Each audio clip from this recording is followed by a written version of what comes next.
2024 దైవజ్ఞాన సహవాస కూడికలకు ఆయా స్థలాల నుంచి చేరువచ్చిన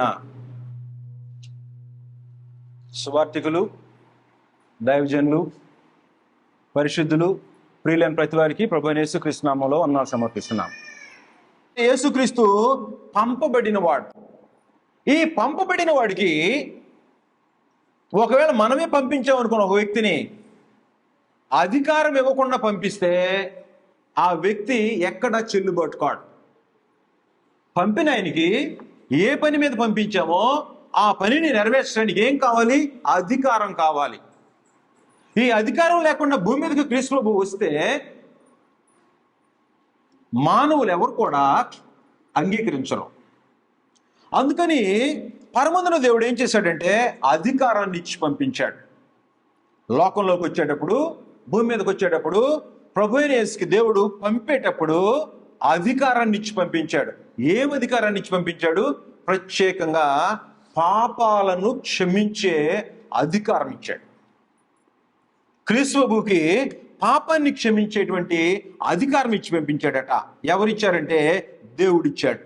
మార్క్స్ వార్త 2వ అధ్యాయం. సందర్భం ఏంటంటే పక్షవాయువు కలిగినటువంటి ఒక వ్యక్తి ఉన్నాడు.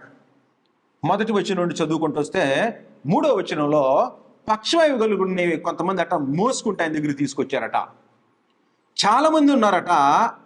పైనుండి ఇంటి కప్పు ఓడదీసి దించారట. దించితే అక్కడ శాస్త్రులు కొంతమంది ఉన్నారంటే మత నాయకులు చాలా మంది ఉన్నారట. కూర్చున్నారట. వస్తే అప్పుడు యేసుక్రీస్తు ఏం చెప్తున్నాడంటే 5వ వచనం, మార్క్స్ వార్త 2వ అధ్యాయం 5వ వచనం. యేసు వారి విశ్వాసం చూచి, కుమారుడా, నీ పాపములు క్షమింపబడి ఉన్నవని పక్షవాయువు గలవానితో చెప్పాను. ప్రభువైన యేసు భూమి మీదకి వచ్చేటప్పుడు అధికారాన్ని తీసుకొని వచ్చాడు. వస్తే మోసుకొచ్చినటువంటి వాళ్ళు పైకప్పు తీసి కింద పెట్టారట పక్షవాయువు ఉన్నటువంటి వ్యక్తిని. యేసుక్రీస్తు అక్కడ శాస్త్రులు కూర్చొని ఉన్నారు. వాళ్ళు చూస్తుండగా, కుమారుడా, నీ పాపములు క్షమింపబడి ఉన్నవని పక్షవాయువు గలవానితో చెప్పాను. ఈ రోజున ప్రపంచంలో ఎవడైనా కానీ పక్షవాయువు కలిగిన వాడిని, నీ పాపాలు క్షమించబడ్డవి, లేచి నీ పరిపెత్తుకొని వెళ్ళి అధికారం కలిగిన వాడు ఎవడైనా ఉన్నాడా? ప్రపంచంలో, బాపట్లలో కాదు, ప్రపంచంలో ఎవడైనా సరే పక్షవాయువు కలిగిన వాడిని నీ పరిపెత్తుకొని లేచినాడు, కుష్ఠరోగిని నీ కుష్ఠరోగం బాగైంది అని చెప్పగలిగిన వాడు ఎవడైనా ఉన్నాడా ప్రపంచంలో? ఏం లేదు. వాళ్ళకి అధికారం లేదు. ప్రభువైన యేసు పరలోకం నుండి భూమి మీదకి వచ్చేటప్పుడు అధికారంతో వచ్చాడు. ఎప్పుడైతే ఈ మాట చెప్పాడో అక్కడ ఉండేటువంటి మత నాయకులు, శాస్త్రులు ఏమంటున్నాడు తెలుసా? శాస్త్రుల్లో కొందరు అక్కడ కూర్చొని ఉండ్రి. వారు, ఇతడు ఎట్లెందుకు చెప్పుచున్నాడు? దేవదూషణ చేయుచున్నాడు కదా. దేవుడొక్కడే తప్ప పాపములు క్షమింపగలవాడు ఎవడని తమ హృదయములో ఆలోచించుకొనిరి. లోపల ఆలోచించుకుంటున్నారు. ప్రభువైన యేసుకి అర్థమైపోయింది. యేసుక్రీస్తు దగ్గరికి ఎవడని వచ్చాడు అనుకోండి, వచ్చి నోటితో ఒకటి మాట్లాడుతుంటాడు, హృదయంలో ఒకటి ఉంటుంది. హృదయంలో ఏముందో ప్రభువైన యేసుకి తేటకు అర్థమైపోతుంటది. కాబట్టి లోపల ఏమనుకున్నారట? దేవుడు ఒక్కడే తప్ప పాపమును క్షమించగల వాడెవడని తమ హృదయములో ఆలోచించుకొని, వారు తమలో తాము ఇలాగ ఆలోచించుకొని చుండుట. యేసు వెంటనే ఆత్మలో తెలుసుకొని, మీరు ఇలాంటి సంగతులు హృదయంలో ఎందుకు ఆలోచించుకొని చున్నారు? ఈ పక్షవాయువు గలవానితో నీ పాపములు క్షమింపబడి ఉన్నవని చెప్పుట సులభమా? నీవు లేచి నీ పరిపెత్తుకొని నడుమని చెప్పుట సులభమా? అయితే పాపములు క్షమించుటకు భూమి మీద మనిషి కుమారునికి అధికారం కలదు. ఏం కలదు యేసుక్రీస్తుకి? పాపములు క్షమించుటకు భూమి మీద మనిషి కుమారునికి అధికారం కలదు. ఎలాంటి పాపానైనా సరే క్షమించగలిగినటువంటి అధికారం ప్రభువైన యేసు పొందొచ్చినటువంటి వాడు. పరలోకం నుండి దేవుడు అధికారం ఇచ్చి పంపించాడు. ఈ భూమి మీద ఎవడైనా ఉన్నాడు ఈ రోజున? నాకు పరలోకం నుండి దేవుడు అధికారం ఇచ్చాడు, ఫలానా పాపం క్షమిస్తాననే అధికారం కలిగిన వాడు భూమి మీద ఎవడు ఈ రోజున లేడు. ఉంటే ఏ రోగమైనా తగ్గిపోవాలి. ఆజ్ఞాపిస్తే పాపం క్షమించబడి మనిషి స్వస్థత వెళ్ళిపోవాలి. ప్రభువైన యేసు ఏం చెప్తున్నాడంటే, అయితే పాపములు క్షమించుటకు భూమి మీద మనిషి కుమారునికి అధికారం కలదు అని మీరు తెలుసుకున్నాను వారితో చెప్పి, పక్షవాయువు గలవాన్ని చూచి నీవు లేచి నీ పరిపెత్తుకుని ఇంటికి పొమ్మని నీతో చెప్పుతున్నాను నేను.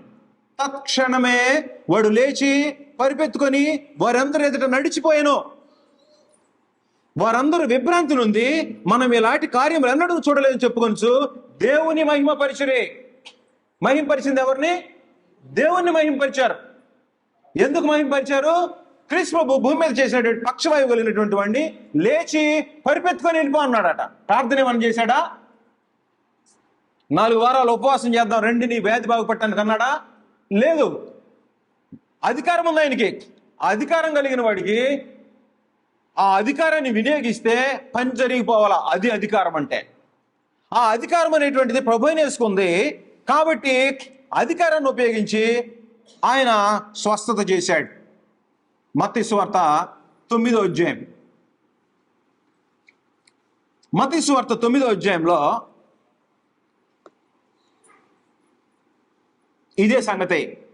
మార్కు రాసినటువంటి సువార్తలో ఈ మత్తయి రాసినటువంటి సువార్తలో చిన్న ఇన్ఫర్మేషన్ డిఫరెన్స్ చదువుతాం. 5వ వచనం నుండి, నీ పాపములు క్షమింపబడినని చెప్పుట సులభమా, లేచి నడుమని చెప్పుట సులభమా? ఆయనను పాపములు క్షమించుటకు భూమి మీద మనిషి కుమారునికి అధికారం కలదని మీరు తెలుసుకొని వాళ్ళని చెప్పి, ఆయన పక్షగాలం ఆయన లేచి చూసి నీవు లేచి మంచం ఎత్తుకొని నీ ఇంటికి పొమ్మని చెప్పగా వాడు లేచి తన ఇంటికి వెళ్ళాను. ఇక్కడ రాసిన టెక్స్ట్ 8వ వచనంలో జనులది చూచి భయపడి మనుషులకు ఇట్టి అధికారం ఇచ్చిన దేవుణ్ణి మహింపరిచిరి. అంటే క్రీస్తు ప్రభు దేహంలో ఉన్నాడు. దేహంలో ఉన్న ఈ మనిషికి దేవుడు ఇలాంటి అధికారం ఇచ్చాడా? కాబట్టి దేహంలో ఉన్న వ్యక్తికి, మనిషికి, మానవ రూపంలో ఉన్నటువంటి వ్యక్తి కాలము పరిపూర్ణమైనప్పుడు దేవుడు తన కుమారుని పంపాను. ఆయన స్త్రీ యందు పుట్టి అంటే రక్త మాంసాలు ధరించుకున్నవాడే భూమి మీదకి పంపించడానికి, భూమి మీదకి ప్రభువైన యేసు రావాలంటే, మానవులను రక్షించాలంటే దేహాన్ని ధరించే రావాలి. అందువల్ల ప్రభువైన యేసుని భూమి మీదకి పంపించేటప్పుడు దేవుడు దేహాన్ని ఇచ్చి, దేహంతో పాటు అధికారాన్ని ఇచ్చి పంపించాడు. ఏం అధికారం? పాపాలను క్షమించేటువంటి అధికారం. భూమి మీద ప్రభువైన యేసు దాన్ని భూమి మీద తను బ్రతికినంతకాలం విస్తారంగా ఉపయోగించాడు. ఏ గ్రంథంలో ఆయన చేసిన అద్భుతాలు రాస్తే భూలోకం కూడా పట్టదట. యేసు క్రీస్తు చేసినటువంటి అద్భుతాలు మనకి కొన్ని రికార్డు కానివి కానీ చూస్తే గ్రంథంలో ఎన్ని చేశాడు ఆయన ఈ అధికారాన్ని వినియోగించని చూస్తే, ఈ రచయిత ఏమంటాడంటే యోహాను, భూలోకం కూడా పట్టదని నాకు తోస్తుంది అన్నాడు. యోహాను సువార్త చివరి అధ్యాయం 21వ అధ్యాయము 25వ వచనం చాలా సంగతులు రాశాడట. యేసు చేసిన కార్యములు ఇంకా అనేకములు కలవో, వాటిలో ప్రతిదాన్ని వివరించి రాసిన ఎడలా అట్లు రాయబడిన గ్రంథములకు భూలోకమైన చాలదని నాకు తోచున్నది. 7 రకాలైన 7 డిఫరెంట్ ఈ నేచురల్ లాస్కి డిఫరెంట్గా ఉండేటువంటి వాటన్నిటినీ దేవుడు తన కుమారుని ద్వారా రుజువు చేసి, అంటే ఫిజికల్ లాస్కి డిఫరెంట్గా గాలిలో తుఫాన్ ఎవడైనా గద్దించగలరా? భూమి మీద ఎవడైనా ఉన్నాడా? లేడు. తుఫాను గద్దిస్తే ఆగిపోద్ది. నీళ్ళ మీద ఎవడైనా నడవగలరా? ప్రభువైన యేసు నడవగలరు. అవయవాలు కుంటి అవయవాలు అయిపోయినాయి. అవయవాలు ఎవరైనా ఇవ్వగలరా? ఎవరు ఇవ్వలేరు. ప్రభువైన యేసు ఇవ్వగలడు. పుట్టుకతో గుడ్డివాడైన వాడు ఎవడైనా కళ్ళు తెప్పించగలరా? తెప్పించలేడు. ప్రభువైన యేసు ఇవ్వగలడు. పుట్టుకతో రోగం వచ్చినా, మధ్యలో రోగం వచ్చినా, ఏం వచ్చినా ఈ ప్రకృతి సూత్రాలకి విరోధంగా నీళ్లను ద్రాక్షారసంగా, అంటే వాటర్, ఒక లిక్విడ్ని ఇంకొక స్టేట్లో ఇంకొక పదార్థంగా మార్చగలిగిన వాడు ఎవడైనా ఉన్నాడంటే ఎవడు లేడు. కాబట్టి ఇవన్నీ చూసినప్పుడు భూమి మీద ఉండే మనుషులు తెలుసుకోవాల్సినటువంటి సంగతి ఏంటంటే, దేవుడు తన కుమారునికి అధికారం ఇచ్చి పంపించాడు. కాబట్టి అధికారాన్ని క్రీస్తు ప్రభు భూమి మీద వినియోగించాడు. మనుషులకు ఇష్టం ఉన్నా ఇష్టం లేకపోయినా. కొంతమంది దొంగ పోస్తులు అని చెప్పుకునేవాళ్ళు ఏం చెప్తుంటారంటే, ఆ ఎదుటి వ్యక్తికి విశ్వాసం లేదండి. ఎదుటి వ్యక్తి విశ్వాసం మీద సంబంధం లేదు. విశ్వాసానికి సంబంధం లేకుండా కూడా క్రీస్తు ప్రభు చేశాడు. కనుక మనుషుల్ని మభ్యపెట్టడానికి జరిగించినటువంటి కార్యక్రమం కాదు ఇది. అందువలన ప్రభువైన యేసు భూమి మీదకి వచ్చినప్పుడు ప్రభువైన యేసు ఎలా వచ్చాడంటే పంపితే వచ్చాడు. పంపితే వస్తే ప్రత్యేకమైన పని మీద వచ్చాడు. ఆయన పరలోకపు అపోస్తలుడు, పరలోకం నుండి పంపించబడిన ఏకైక వ్యక్తి. దేవుడు తన కుమారుని భూమి మీదకు పంపించి ఆయనకు అపోస్తలుడు అనేటువంటి పేరు పెట్టాడు. పంపించను కాబట్టి ఆయన పంపబడినప్పుడు అధికారంతో వచ్చేటప్పుడు ఇంకేం చేశాడు? ఇంకేమిచ్చి పంపించాడంటే దేవుడు ఆయనకి బోధనిచ్చి పంపించాడు. యేసుక్రీస్తుకి ఇంకేమిచ్చి పంపించాడంటే బోధ. బోధ అంటే నోటుకొచ్చిన కోతలు పూయటం కాదు, కల్పించిన కథలు చెప్పేటువంటి కార్యక్రమాలు కాదు ఇవి. బోధ ఎలా ఉంటుంది? బోధనంటే ప్రభువైన యేసు బెస్ట్ ఎగ్జాంపుల్. ఆ ఎగ్జాంపుల్ ఏంటంటే ఏమి కలపటం కానీ ఏమి తీసివేయటానికి కుదరదు.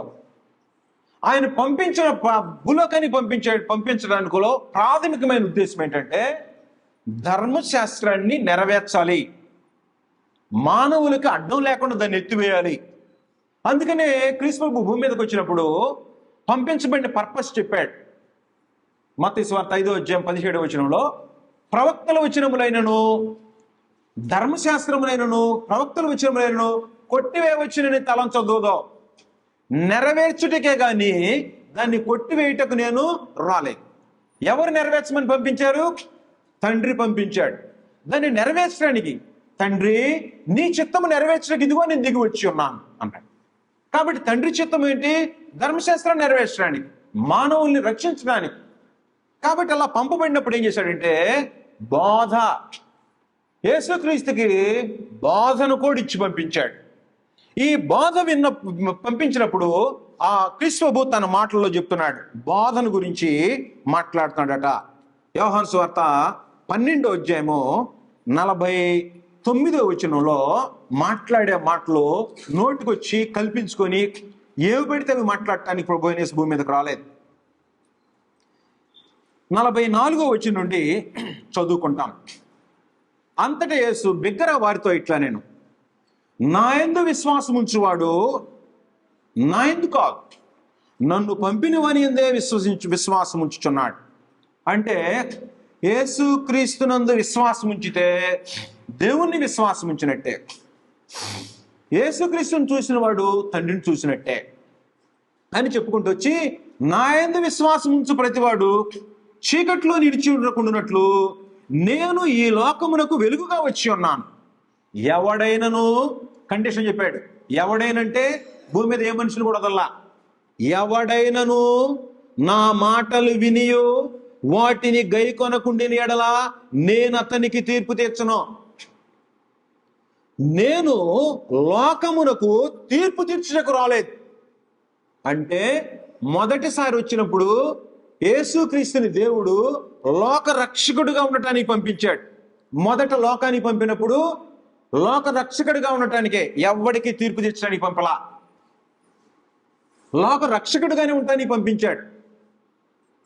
రెండోసారి ప్రత్యక్షమవుతాడు, మరలా ప్రత్యక్షమవుతాడు. మొదటిసారి వచ్చింది లోకాన్ని రక్షించడానికే, శిక్షించడానికి రాలా. రెండోసారి వస్తే శిక్షించడానికే వస్తాడు. కండిషన్ గుర్తుపెట్టుకోవాలా. దీనికి ఈ బైబిల్ని విమర్శించేటువంటి వాళ్ళు ఏం చెప్తున్నారంటే 2 దశలోనికలు రాసిన పత్రిక 1:6-8 ఇప్పుడు చెప్పినటువంటి 47 12:47 లోకమునకు తీర్పు తీర్చడానికి రాలేదు, రక్షించుటకే వచ్చానన్నాడు. ఆ తర్వాత 2 దశలోనికలు రాసిన పత్రిక 1:6-8 ప్రభువైన యేసు తన ప్రభావమును కనపరచు దూతలతో కూడా పరలోకం నుండి అగ్నిజ్వాలలో ప్రత్యక్షమై, ఎప్పుడు వచ్చి వెళ్ళిపోయాడు, దేవుడు లేపి తీసుకొని వెళ్ళిపోయాడు.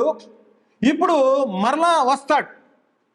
మరలా వచ్చినప్పుడట ప్రభువైన యేసు తన ప్రభావమును కనపరచు దూతలతో కూడా పరలోకము నుండి అగ్ని జ్వాలల్లో ప్రత్యక్షమై, మొదటిసారి ఎలా ప్రత్యక్షమయ్యాడు? కన్యక గర్భంలో నుంచి బయటకు ప్రత్యక్షమయ్యాడు. భూమి మీదకి ఎలా ప్రత్యక్షమయ్యాడంటే కన్యక గర్భంలో నుంచి పుట్టాడు. రెండోసారి ఎలా ప్రత్యక్షమవుతాడంటే అగ్ని జ్వాలల్లో ప్రత్యక్షమై దేవుణ్ణి ఎరుగని వారికి, మన ప్రభు అయిన యేసు సువార్తకు లోబడిన వారికి ప్రతి దండన. కాబట్టి మొదటిసారి దేవుడు పంపినప్పుడు ఎందుకు వచ్చాడంటే లోకానికి తీర్పు తీర్చడానికి కాదు కానీ రక్షించడానికి పంపించాడు. రెండోసారి ప్రత్యక్షం అయితే రక్షించడానికి రాడు, తీర్పు తీర్చడానికి వస్తాడు. కండిషన్ గుర్తుపెట్టుకోవాలా. కాబట్టి కాంట్రడిక్టరీ కాదు. మొదటిసారి వచ్చింది రక్షించడానికి, మరల ప్రత్యక్షం అయితే శిక్షే ఉంటుంది. కాబట్టి ఇప్పుడు ఎందుకు వచ్చాడు ఆయన? తీర్పు తీర్చడానికి రాలేదు, లోకమును రక్షించడానికే వచ్చిందని. నన్ను నిరాకరించి నా మాటలు అంగీకరింపని వానికి తీర్పు తీర్చువాడు ఒకడు కలడు. నేను చెప్పిన మాటయే అంచె దినమందు వానికి తీర్పు తీర్చును. ఏలయనగా అసలు సంగతి చెప్పాడు. ప్రభువైన యేసు భూమి మీదకి వచ్చేటప్పుడు ఏం మాట్లాడాలి, ఏ బోధ చేయాలి అనేది యేసుక్రీస్తు యొక్క ఇష్టం మీద ఆధారపడలేదు. దేవుడు ప్రభువైన యేసుని ఏం మాట్లాడమన్నాడో అదే మాట్లాడతాడట. ఏలయనగా నా అంతటా నేను మాట్లాడలేదు అంటే స్వతంత్రించి తను మాట్లాడలేదు. నేను ఏమనవలెనో, ఏమి మాట్లాడవలెనో దానిని గూర్చి నన్ను పంపిన తండ్రి నాకు ఆజ్ఞ ఇచ్చి ఉన్నాడు. ఏమనవలెనో, ఏమి మాట్లాడవలెనో దానిని గూర్చి నన్ను పంపిన తండ్రియే నాకు ఆజ్ఞ ఇచ్చి ఉన్నాడు.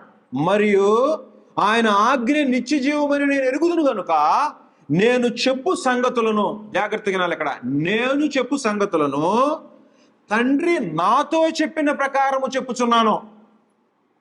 అంటే యేసుక్రీస్తు తనంతట తానేమి మాట్లాడడం, ఏం మాట్లాడవలనో ఏమనవలనో తండ్రి ఆజ్ఞాపించాడట. ఆజ్ఞ అతిక్రమిస్తే ఏమైంది? పాపం అవుతుంది. కాబట్టి తండ్రి ఏం మాట్లాడమన్నాడో అదే మాట్లాడాడు, ఏం చెప్పమన్నాడో అదే చెప్పాడు తప్ప తనంతటా తానేమి బోధించలేదు. 7వ అధ్యాయం, యోహాను సువార్త 7వ అధ్యాయం 16వ వచనం, 14 నుంచి 16 వచనాలు చదువుతాం. పండుగకి వెళ్ళాడు ప్రభువైన యేసు. యెరూషలేము దేవాలయంలో పండుగ జరిపించడానికి వెళ్ళాడు. పండుగలో పాల్గొనడానికి వెళ్ళినటువంటి ఆయన సగము పండుగ అయినప్పుడు యేసు దేవాలయంలోకి వెళ్ళి బోధించుండెను. అందుకు యూదులు ఆశ్చర్యపడి ఏం చేస్తున్నాడు? ఆయన యేసు దేవాలయంలోనికి వెళ్ళి బోధించుండెను. దేవాలయం ఇలా కూర్చొని ఉంటే ప్రభువైన యేసు వెళ్ళి మాట్లాడుతున్నాడు, బోధ చేస్తున్నాడు. బోధించుంటేనట యూదులందుకు ఆశ్చర్యపడి చదువుకొనని ఇతనికి ఈ పాండిత్యం ఎట్లా వచ్చినని చెప్పుకొనిరి. వాళ్ళకు తెలుసు ఎక్కడ చదువుకోలేదు ప్రభువైన యేసు, ఈ పాండిత్యం ఎట్లా వచ్చింది అని అనుకుంటుంటే, అందుకు యేసు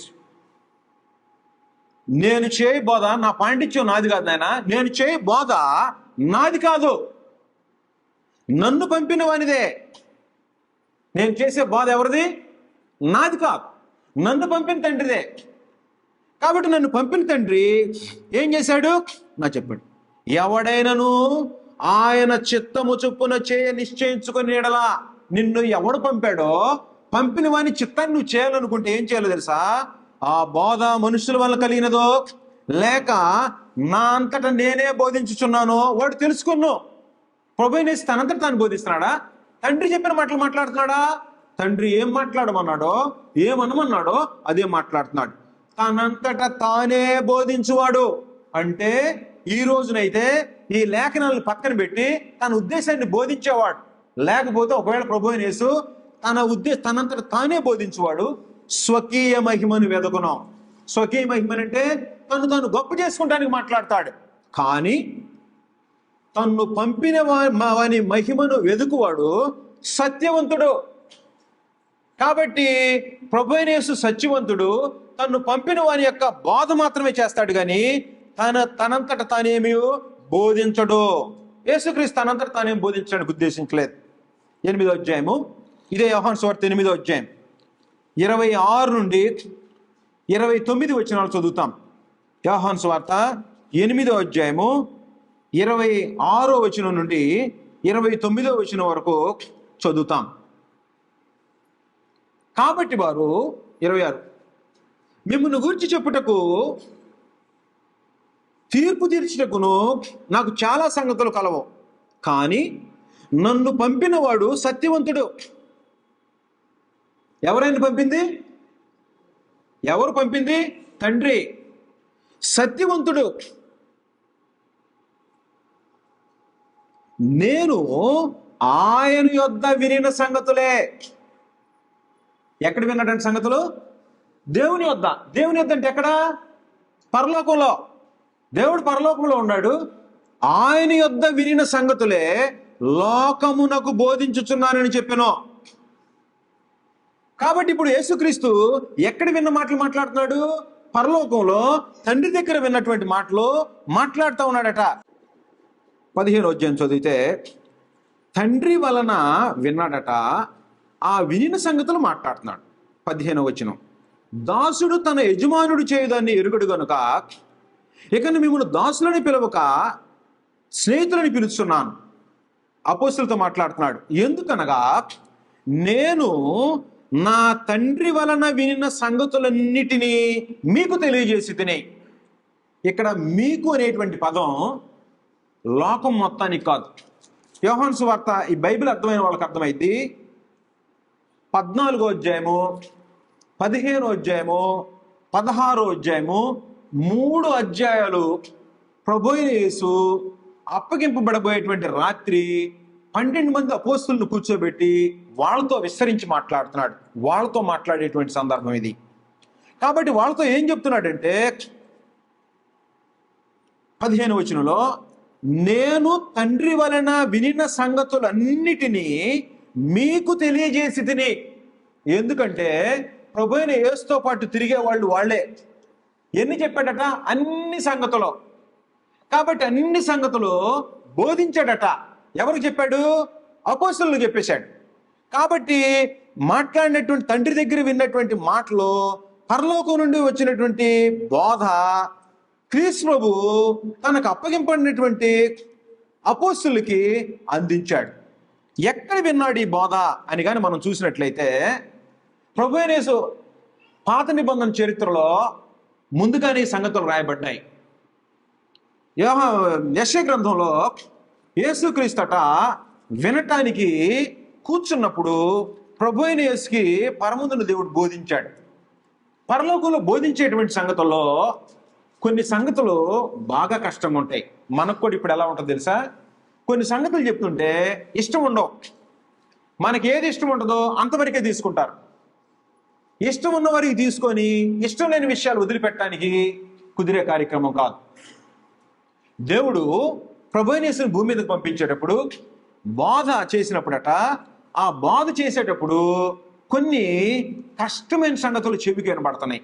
భూమి మీదకి పోయావనుకో, భూమి మీదకి వెళ్ళావంటే లోకం నిన్ను ద్వేషించిద్ది, దూషించిద్ది, నీ మీద ఉమ్మి వేసిద్ది, నిన్ను చంపుతుంది, కొడాలతో కొడతారు, ముళ్ళ కిరీటం పెడతారు, వీపును దున్నుతారు, రక్తం కారిపోతుంటది, అవహేళన చేస్తుంటారు, అవమానం చేస్తుంటారు. నువ్వేం చేయకూడదంటే ఎదురు తిరగకూడదు, వాళ్ళని దూషించకూడదు, వాళ్ళని శపించకూడదు, వాళ్ళ మీద తిరుగుబాటు చేయకూడదు. నీకుండేటువంటి పాపక్షమాపణ అధికారం కాకుండా నీకుండే అధికారము వాళ్ళ మీద వినియోగించడానికి నెగిటివ్గా ఎక్కడ వాడకూడదు. ధర్మశాస్త్రాన్ని నెరవేర్చడానికి వచ్చినటువంటి క్రీస్తు ప్రభు చేయాల్సిన పని ఏంటంటే విధేయుడై దేవుడు ఏ సంగతులు చెప్పాడో ఆ సంగతులు మాట్లాడుతూ, ఏం జరిగిద్దని చెప్పాడో ఆ సంగతులు జరుగుతున్నప్పుడు మౌనంగా కూర్చోవాలి. మౌనంగా కూర్చోవాలంటే ఎదురు తిరగకూడదు, వారి మీద తిరుగుబాటు చేయకూడదు. బోధ వినపడుతున్నప్పుడు పరలోకంలోనే తృణీకరించకూడదు. అనేక మంది ఈరోజు ఏం చేస్తుంటారంటే బైబిల్ వినేటప్పుడు తమ సొంత జ్ఞానాన్ని వినియోగించి మాకు అనుకూలమైన మాటలే రావాలి, మాకు వ్యతిరేకంగా మాట్లాడుతున్నాడు ఇతను అనే భావన మనుషుల్లో ఉంటుంది. కానీ ఈ గ్రంథంలో రాయబడినటువంటి మాటలకి భిన్నంగా ఎవడు మాట్లాడకూడదు. ప్రభు అయిన యేసు మోడల్ అయి ఉన్నాడు. పరలోకంలో ఏం విన్నాడో ఏం బోధించమన్నాడో తండ్రి అదే మాట్లాడాడు, అదే బోధించాడు, నేర్చుకొని బోధించాడు. విని నేర్చుకొని బోధించాడట. యెషయా గ్రంథంలో ఈ సంగతి మాట్లాడాడు. 50వ అధ్యాయం, యెషయా గ్రంథం 50వ అధ్యాయం 4వ వచనం నుండి చదువుతాం. యెషయా గ్రంథం 50వ అధ్యాయము 4వ వచనం. అలసిన వానిని మాటల చేత ఊరడించు జ్ఞానము నాకు కలుగునట్లు, అలసిన వానిని మాటల చేత ఊరడించు జ్ఞానము నాకు కలుగునట్లు శిష్యునికి తగిన నోరు యెహోవా నాకు దయచేసి ఉన్నాడు. అంటే యేసుక్రీస్తుకి నోరు అంటే యేసుక్రీస్తు నోట్లో నుంచి మాట్లాడే మాట తండ్రిదే. నోరు నాకు దయచేసి యెహోవా నాకు దయచేసి ఉన్నాడు. శిష్యులు వినున్నట్లుగా, శిష్యులు వినున్నట్లుగా అంటే ఈయనొచ్చి భూమి మీద నీకు సమస్తము అన్ని విషయాలు బోధించన్నాడు కదా. ఈ బోధించక ముందు ప్రవచనంలో చెప్పేశాడు, శిష్యులు వినున్నట్లుగా నేను వినుటకై. అంటే భూమి మీద శిష్యులు వినాలి అంటే ముందు నేను వినాలి. శిష్యులు వినున్నట్లుగా నేను వినుటకై ఆయన ప్రతి ఉదయమున నాకు వినుబుద్ధి పుట్టించుతున్నాడు. ప్రతి ఉదయాన్నే క్రీస్తు ప్రభువుకు బోధించేవాడట. పరలోకంలో వినుబుద్ధి పుట్టిస్తాడట. ప్రభువు యెహోవా నా చెవికి వినుబుద్ధి పుట్టింపగా నేను ఆయన మీద తిరుగుబాటు చేయలేదు. ఈ రోజున అనేక మంది వినేటప్పుడే తిరుగుబాటు చేసేవాళ్ళు ఉన్నారు. విని గ్రహించి ఆలోచన చేసేది నాకు ఆగట్లేదు. మాట విన్నారంటే ఇది ఆయనకి నచ్చలేదంటే వెంటనే తిరుగుబాటు ప్రారంభమైపోతుంది. ప్రభువుకి అనేకమైన కఠినమైన సంగతులు వినిపిస్తున్నాడు దేవుడు. బల్లింతో పొడుస్తారు లోకంలోనికి వెళితే. ఎంత కఠినంగా ఉంటుంది? చాలా కఠినంగా ఉంటుంది. శిష్యులు వినినట్లుగా నేను వినుటకు ఆయన ప్రతి ఉదయం నాకు వినుబుద్ధి పుట్టించున్నాడు. ప్రభువు యెహోవా నా చెవికి వినుబుద్ధి పుట్టింపగా నేను ఆయన మీద తిరుగుబాటు చేయలేదు. వినకుండా నేను తొలగిపోలేదు. ఏం వినకుండా తొలగిపోలేదట? కొట్టువానికి నా వీపును అప్పగించి తిని. కొడతంటే ఎందుకు కొడుతున్నావు అని అడిగాడా ప్రభువైన యేసు? అడగల. కారణం ఏంటి తెలుసా? ముందుగానే బోధించబడ్డాడు కొడతారో. కొట్టువారికి నా వీపు అప్పగించి తిని.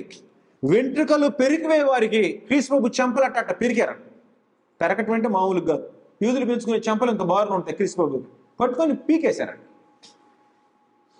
వెంట్రుకలు పెరుగువానికి నా చెంపలను అప్పగించి తిని, ఉమ్మివేయి వారికి అవమానపరచు వారికి నా ముఖము దాచుకోనలేదు. ప్రభువు యెహోవా నాకు సహాయం చేయవాడు గనుక నేను సిగ్గుపడలేదు. ఉమ్మేస్తే సిగ్గుపడినాడు ఎవడు? వెంట్రుకలు పెరిగి వేస్తుంటే రోషం తెచ్చుకునేవాడు ఎవడు? నేను సిగ్గుపడని ఎరిగి నా ముఖమును చెక్కుముతో రాతి వల్ల చేసుకుంటుని అని పాత నిబంధనలో ప్రభువైన యేసు ఎక్కడ విన్నాడో, వింటే ఎలాంటిది ఉందో వివరాలు రాయబడ్డాయి. అందువలన ప్రభువైన యేసుకి వినబడినటువంటి అనేకమైన సంగతులు దౌర్జన్యం చేస్తారు. కాబట్టి నువ్వన్నీ ఓర్చుకోవాలని చెప్తే దాంతోపాటు బోధన కూడా అందించాడు. కాబట్టి ఈ బోధని ప్రభువైన యేసు విని పరలోకంలో నేర్చుకొని, తండ్రి నేర్పినట్ట నేర్చుకొని భూమి మీదకి వచ్చి ఏం మాట్లాడాలో ఏమనాలో ఆ వినేటువంటి మాట నాది కాదు, నా తండ్రి వల్లనే. కాబట్టి నా తండ్రి వల్ల విన్న సంగతులు భూమి మీద మీకు నేను బోధిస్తున్నాను అని అపోస్తలులతో చెప్పాడు. అక్కడ ఉండేటువంటి వారికి చెప్పాడు. కాబట్టి అపోస్తలుడు అంటే అర్థం చెప్పాను. ప్రభువైన యేసు పరలోకపు అపోస్తలుడు,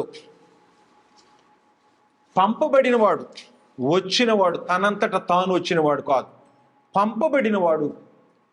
ఎలా పంపబడినవాడు అంటే అధికారం ఇచ్చి పంపబడినవాడు, దేవుని చిత్తాన్ని నెరవేర్చడానికి పంపబడినవాడు, పరలోకంలో బోధింపబడినవాడు. ఆయన వచ్చి శిష్యులకు బోధించడానికి ఆయన ప్రతి ఉదయం అక్కడ విని పరలోకంలో తండ్రి దగ్గర విని భూమి మీదకి బోధన తీసుకొచ్చాడు. అంటే నేడు మనం వింటుండేటువంటి అపోస్తలుల బోధని మనం ఈ రోజున టైటిల్ పెట్టుకునేటువంటి ఈ బోధ ప్రభువైన యేసు భూమి మీదకి రాక మునిపే, జగత్తు పునాది వేయబడక మునిపే ఈ బోధ అపోస్తలుడు భూమి మీద ఏం బోధించాలో జగత్తు పునాది వేయబడక మునిపే, మనుషులు లేక మునిపే నియమించబడిందట. తర్వాత ఈ బోధ ఎప్పటికో గ్రంథంలో 2 సంగతులు మనం చూస్తాం. కాబట్టి అపోస్తలుడు అంటే పంపబడినవాడు. ఎందుకు పంపబడినవాడు? తన చిత్తాన్ని నెరవేర్చుకోవడానికి కాదు, తన్ను పంపిన వాని చిత్తాన్ని నెరవేర్చడానికి వచ్చినవాడు. తనంతట తాను రాలేదు, తనంతట తాను మాట్లాడలేదు. విని నేర్చుకొని ఏమనవలనో ఏం మాట్లాడవలనో తండ్రి నాకు నేర్పినట్టు నేను మాట్లాడుతున్నానని చెప్పాడు. కాబట్టి అపోస్తలుడు అంటే అర్థం అది. ప్రభువైన యేసు పరలోకపు అపోస్తలుడు. ఆ పరలోకపు అపోస్తలుడు చెప్పినటువంటి మాటలు అపోస్తలుడు విన్నారు. కాబట్టి ఆ పంపబడినటువంటి ఆ బోధ ఏంటో ఎప్పటి నుంచి ఉందో, ఎప్పుడు నిర్ణయించాడు ఈ బోధని పరమదేవుడు. బ్రేక్ అయిన తర్వాత తిరిగి మనం ఈ లెసన్ కంటిన్యూ చేస్తాం. చేరువచ్చిన మీ అందరికి మరోసారి వందనాలు సమర్పిస్తూ ముగిస్తాం.